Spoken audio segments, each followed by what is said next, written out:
ఈరోజు ఈ రాష్ట్రంలో కూటమి ప్రభుత్వం అధికారంలోకి వచ్చి దాదాపుగా 2 సంవత్సరాలు పూర్తవుతుంది.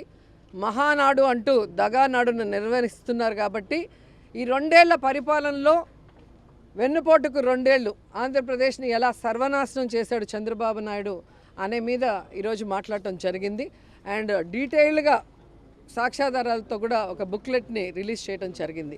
సో దీన్ని ప్రతి ఇంటికి కూడా పంచిపెట్టి చంద్రబాబు నాయుడు ఈ ప్రజల్ని ఎలా మోసం చేస్తున్నాడు, అధికారంలో రావడానికి ఏం చెప్పాడు, ఈరోజు అవి చేయకుండా ఎలా డైవర్షన్ పాలిటిక్స్ చేస్తూ వైఎస్ఆర్సీపీ మీద నిందలు వేయటము, వాళ్ళని టార్గెట్ చేయటము, వాళ్ళని జైల్లో పెట్టి భయభ్రాంతులకు గురి చేయటం అనేది రాష్ట్ర ప్రజలు చూస్తున్నారు. మరొకసారి వాళ్ళని చైతన్యపరిచే విధంగా ఈ యొక్క బుక్లెట్ని ప్రతి ఇంటికి గడపకి తీసుకెళ్లే కార్యక్రమం చేయబోతున్నాం.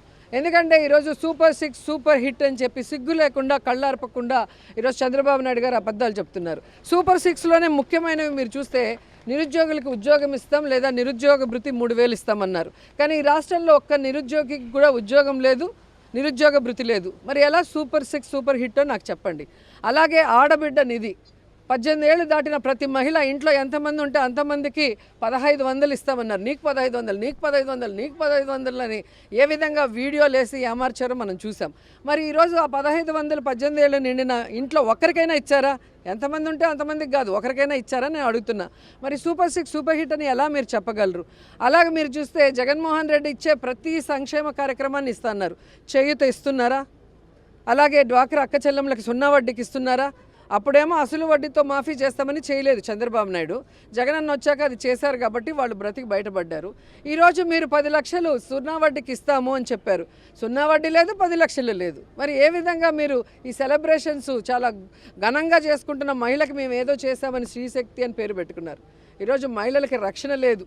మహిళలకు ఇచ్చే సంక్షేమాన్ని ఈరోజు 0 చేశారు. అలాగే మహిళలకి ఈరోజు వాళ్ళ పేరు మీద జగన్మోహన్ రెడ్డి గారు ఇల్లు ఇస్తే మీరు ఒక్క ఇల్లు అయినా ఇచ్చారా? జగనన్న కట్టిన ఇల్లుని ఈరోజు పెయింటింగ్లు వేసి మేము ఇన్ని లక్షలు ఇచ్చినామని సిగ్గు లేకుండా క్రెడిట్ చోరీ చేస్తున్నారు. ఏ రోజైనా నువ్వు అధికారంలో ఉన్నప్పుడు ఒక ఇంటి స్థలం ఇచ్చి ఒక్క ఇల్లన్నా కట్టించిన దాఖలాలు ఉన్నాయా? ఎప్పుడు కూడా గత ప్రభుత్వాలు, అంతకు ముందున్న ప్రభుత్వాలు కట్టిన వాటికి 0 కొట్టుకొని నీ పేర్లు పెట్టుకొని ఓపెన్ చేసుకోవటమే. కానీ ఈ 2 ఏళ్లలో నువ్వుగా సంతకం చేసి ఒక కార్యక్రమాన్ని స్టార్ట్ చేసి దానికి ఫండ్ కేటాయించి దాన్ని పూర్తి చేసి దాన్ని ఓపెన్ చేసిన దాఖలాలు ఉన్నాయా అని అడుగుతున్నా. ఈరోజు చంద్రబాబు నాయుడు ఒక మోసగాడంటే ఆయన కొడుకు మరీ వరస్ట్గా తయారయ్యాడు. ఈరోజు ఆయన్ని ప్రెసిడెంట్ చేశారంట పార్టీకి.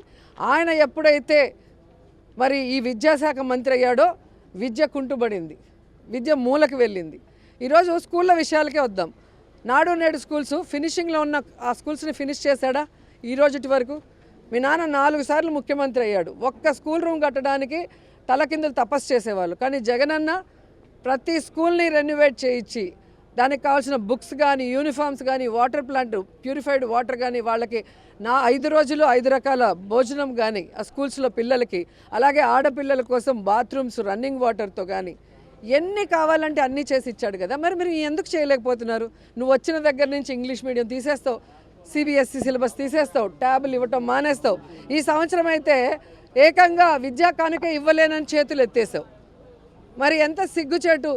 ఈరోజు లోకేష్ లాంటి మంత్రి ఉండటం, ఈ విద్యా అమ్మఒడి ఇవ్వరు, ఫీజు రియంబర్స్మెంట్ ఇవ్వరు, ఆ పిల్లలు చదువుకున్న వాళ్ళకి ఉద్యోగాలు ఇవ్వరు, నిరుద్యోగ భృతి ఇవ్వరు.